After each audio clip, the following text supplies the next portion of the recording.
Amigas y amigos, ¿cómo están? Pues aquí estamos nosotros en un programa especial para hablar de la Batalla de Monterrey.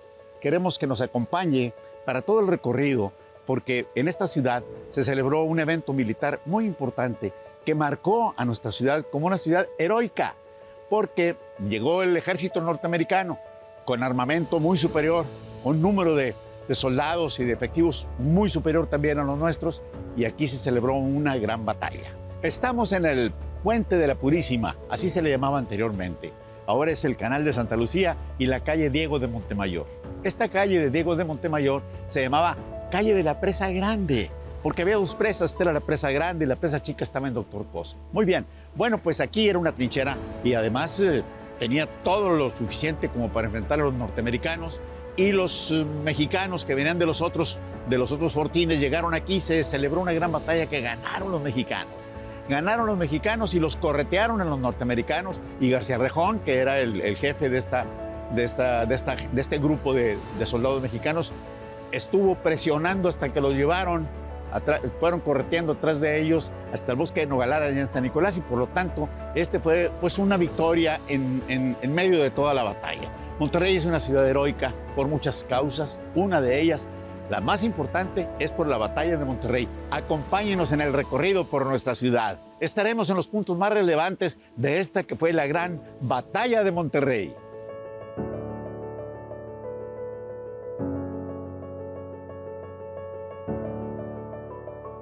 ¿Qué tal? Pues veamos que el ataque a la ciudad de Monterrey era inevitable, porque Alexander Humboldt, el explorador y cartógrafo alemán, exploró nuestro país en 1803.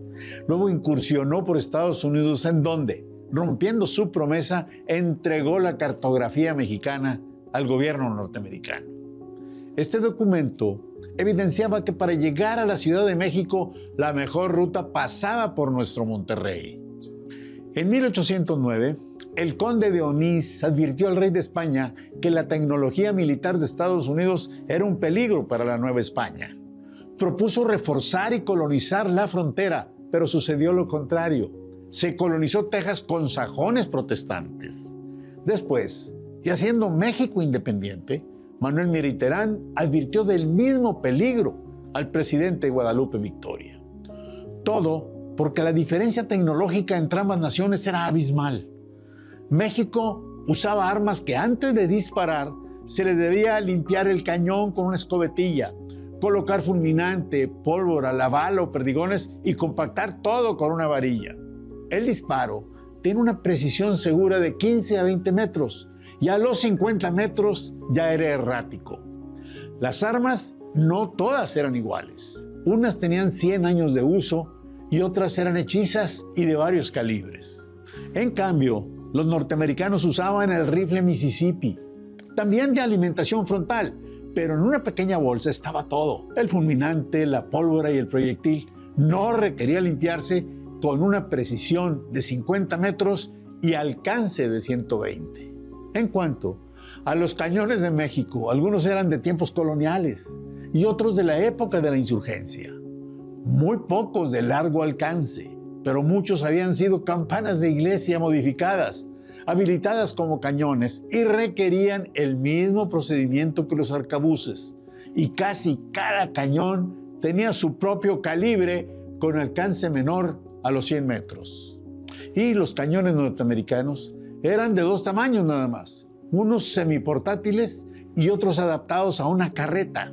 Al igual que los rifles, se cargaban con un saco ya preparado, se agregaba la bala de calibres estándar y alcance de 300 metros tenían esos cañones. Además, el ejército mexicano peleaba de la forma tradicional.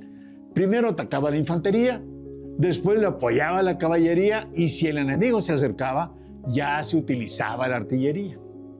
Mientras los norteamericanos hacían la guerra así, con una artillería de mayor alcance, devastaban la mexicana y los cuarteles, desordenando a la caballería. Algunos jinetes mexicanos usaban lanzas, y también a la infantería. Para trasladarse no había problemas. Desde Texas podían viajar por todo el valle hasta Monterrey, que una vez vencido tendrían acceso a Saltillo y de ahí al altiplano sin ningún obstáculo geográfico importante. para el año de 1846, Texas en realidad ya era norteamericana. Así que de ahí salió el ejército invasor con tropas de línea. Los Rangers de Texas, aquel legendario grupo entrenado para perseguir mexicanos y apaches. En abril de 1846, en el rancho de Carricito, cerca del río Bravo, una patrulla de exploración con 63 hombres al mando del capitán Thornton fue atacada y vencida por las fuerzas del general Anastasio Torrejón. Ante esto, el presidente Polk expresó socarronamente: sangre americana ha sido derramada en suelo americano, y le declaró la guerra a México. El presidente Mariano Paredes preparó el ejército para la guerra, pero inmediatamente fue derrocado por el grupo santanista, que impuso a Nicolás Bravo como presidente y a López de Santana como jefe del Ejército Nacional. En mayo del 46, el Ejército del Norte, dirigido por Mariano Arista, fue derrotado por los norteamericanos en Palo Alto y la Resaca de La Palma, que entonces era Tamaulipas y hoy pues es Texas. De allí marcharon directamente a Monterrey, pero bueno, pues batallando con el camino lodoso por los oportunos aguaceros de mayo. En junio, Monterrey fue declarado en defensa de la plaza ante el inminente ataque. El ejército invasor llegó el 15 de septiembre a Marín, el día 16 a Agua Fría de Apodaca y para el 18 saltó la cabecera, San Francisco. El día 19 de septiembre, 4 días después, o sea, este día el 19, el ejército mexicano recibió de Saltillo un convoy con víveres y 8,000 pesos para gastos de defensa, cuando menos. Pero veamos lo sucedido durante la batalla de Monterrey día por día. ¿Qué pasó en la Ciudadela de Tapia y Juárez, donde está ahora el Teatro Calderón? Ese mismo día 19, los norteamericanos movieron algunas piezas de artillería a las cercanías de la Ciudadela, donde lanzaron un ataque. Este movimiento fue un señuelo, pues el comandante Pedro de Ampudia pensó que el ataque sería por el norte de la ciudad y hubo cierta relajación en los fortines de las tenerías, el poco conocido fortín del hospital que estaba en Navasolo y Constitución, donde no hubo ninguna acción, y ese día no pasó nada más. ¿Qué tal? Pues ya estamos aquí en la calle de Abasolo, cerquita de la avenida Constitución. Esta calle antes se llamaba el Colegio de las Niñas. Bien, pues aquí se celebró una batalla, una escaramuza importante, porque había una trinchera con soldados mexicanos protegiendo la entrada de la ciudad y unos soldados norteamericanos, la caballería norteamericana venían por el plan del río y entra a la ciudad y se topan con esta trinchera. Se empieza el tiroteo y heroicamente entre 5 y 7 mexicanos detienen a todo el batallón y esto hizo, pues hombre, que la gente se conmocionara mucho porque terminaron pues muertos obviamente, pero a un grado tal que aquí quedó la memoria de ellos plasmada en 3 cruces que se colocaron y duraron casi un siglo, las 3 cruces de madera que estuvieron por aquí conmemorando. Esto es la Plaza Héroes de 1846, que la gente la conoce como Plaza del Reloj, es en conmemoración a este hecho heroico. Continuamos.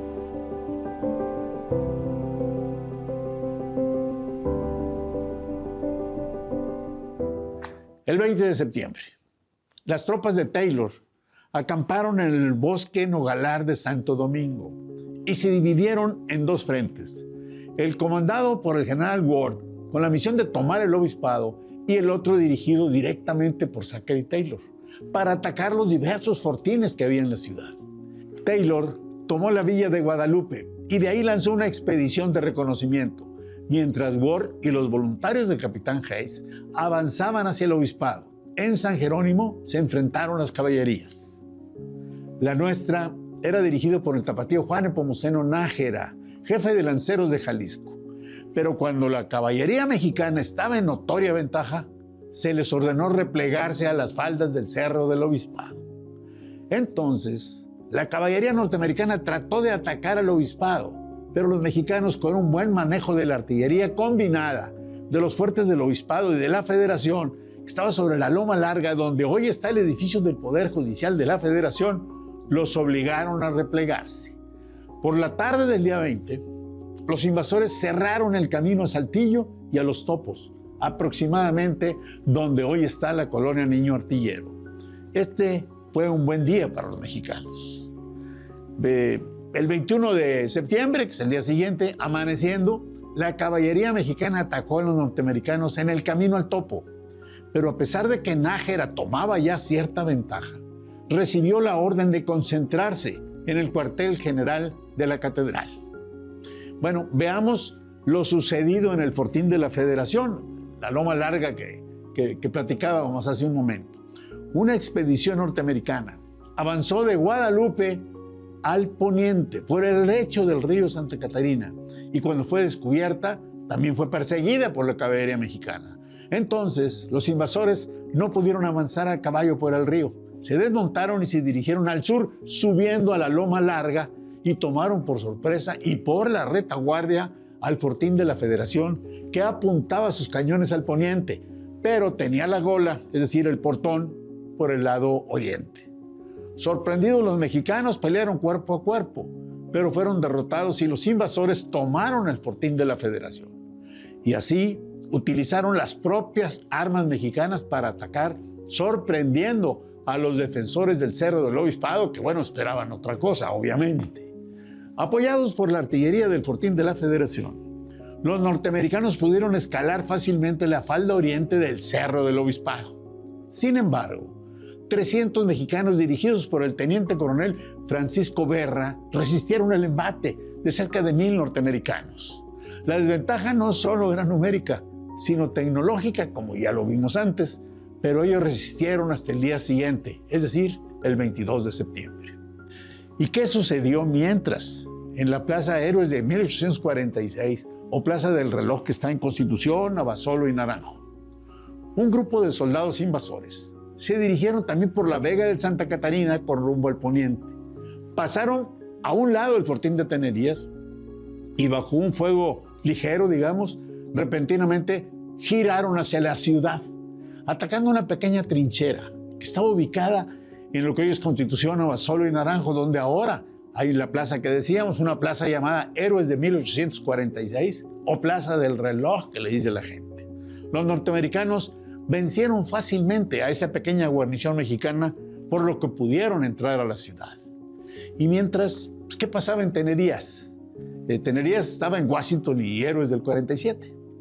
Los invasores atacaban el Fortín de Tenerías de oriente a poniente, y los mexicanos, dirigidos por el coronel de artillería Manuel Balbotín, se defendían ante el más numeroso y mejor armado ejército norteamericano, con solo 4 piezas de artillería, montadas en un terreno lodoso que dificultaba su recarga.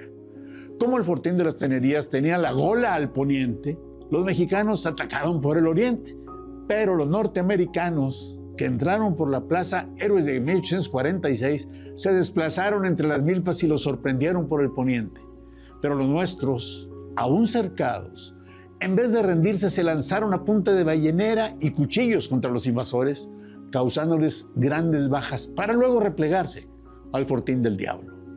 Pero bueno, y en el Fortín del Diablo, ¿cómo estaban las cosas? El Fortín del Diablo estaban en Jesús Ortega y Platón Sánchez.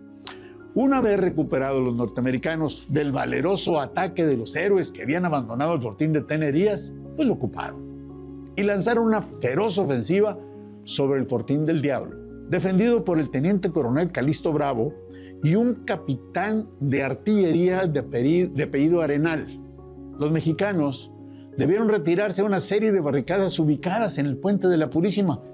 Ese Puente de la Purísima pues, estaba en Diego de Montemayor y el Canal de Santa Lucía, y era resguardado por las tropas de Tomás Mejía. Tomás Mejía había dirigido la organización de la defensa de la ciudad hasta antes de que Pedro Ampudia fuera nombrado el jefe por Santana.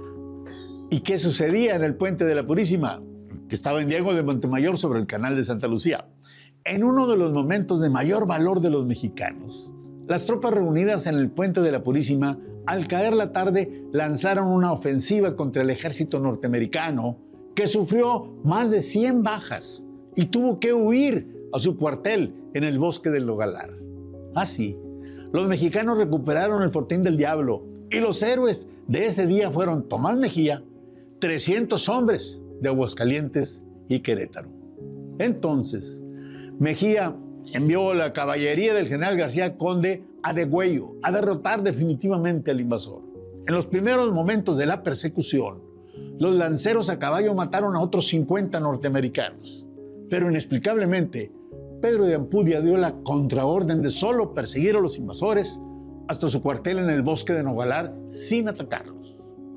Con un panorama optimista y la moral en alto, se terminó el día 21 de septiembre. Aunque bueno, pues las tenerías quedaron en poder de los norteamericanos que, como dijimos, ya la habían tomado. ¿Y qué pasó el día siguiente, el 22 de septiembre? En el área del obispado, este día 22, el ejército invasor tomó por la mañana el pico occidental del obispado. Inmediatamente, con un telégrafo de banderas, Berra recibió la orden de desalojar el obispado y concentrarse en Catedral. Más tarde, Ampudia decidió que solo quedaba Parque para defender la catedral y mandó concentrar ahí todas las tropas, dejando solo algunas trincheras en las esquinas. Los norteamericanos subieron su poderosa artillería al obispado y desde allí hicieron blanco en casas particulares y en el palacio municipal. Los ciudadanos y los soldados mexicanos pues cayeron en pánico al quedar atrapados y desprotegidos del ejército nuestro que se había atrincherado en la catedral. Así terminó el día 22 con un panorama oscuro para nosotros. ¿Y qué sucedió al día siguiente, el 23 de septiembre? Ese fue el día en que el pueblo reinero mostró su heroicidad. Los invasores emprendieron un ataque feroz e inédito, contrario al honor de la guerra de aquel tiempo, porque las guerras pues siempre se desarrollaban en campos de batalla y muy excepcionalmente pues había algunas poblaciones aisladas. Pero los invasores partieron del obispado a fuego vivo por las calles de Hidalgo y Padre Mier, deteniéndose en el Camposanto de la Purísima para evitar la huida de los mexicanos, así fueran soldados o fueran ciudadanos. Por el norte se apostaron en la Ciudadela. Por el oriente, los invasores iniciaron la toma definitiva de la ciudad, trepando a los muros de las casas para atacar desde la altura a los soldados mexicanos y voluntarios regiomontanos. Allí, la heroína Josefa Sosaya dio muestras de heroicidad alimentando y motivando a los soldados mexicanos, exponiéndose ella sobre el techo de su domicilio. Ampudia envió a los soldados y suboficiales a pelear mal armados, mal comidos. Algunos pues, no traían en el estómago más que un jarro de pulque. Los mexicanos, ahora sí ya sin distingo de soldados o paisanos, se enfrentaron al enemigo que violaba la santidad de las casas en actos contrarios a las normas de la guerra. La matanza continuó luego del atardecer. La ciudad se iluminaba por los incendios y los cañonazos norteamericanos. Así terminó el día 23, con los peores augurios entre la asustada población. ¿Cuáles fueron los sucedidos el día 24 de septiembre? En la Plaza Mayor, hoy Plaza Zaragoza, a eso de las 3 de la mañana, Taylor pidió hablar con los jefes mexicanos.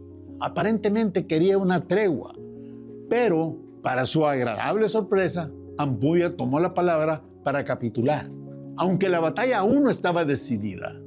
Los hechos en el antiguo Palacio Estatal, Escobedo y Morelos, fueron los siguientes. Ampudia no participó en las negociaciones.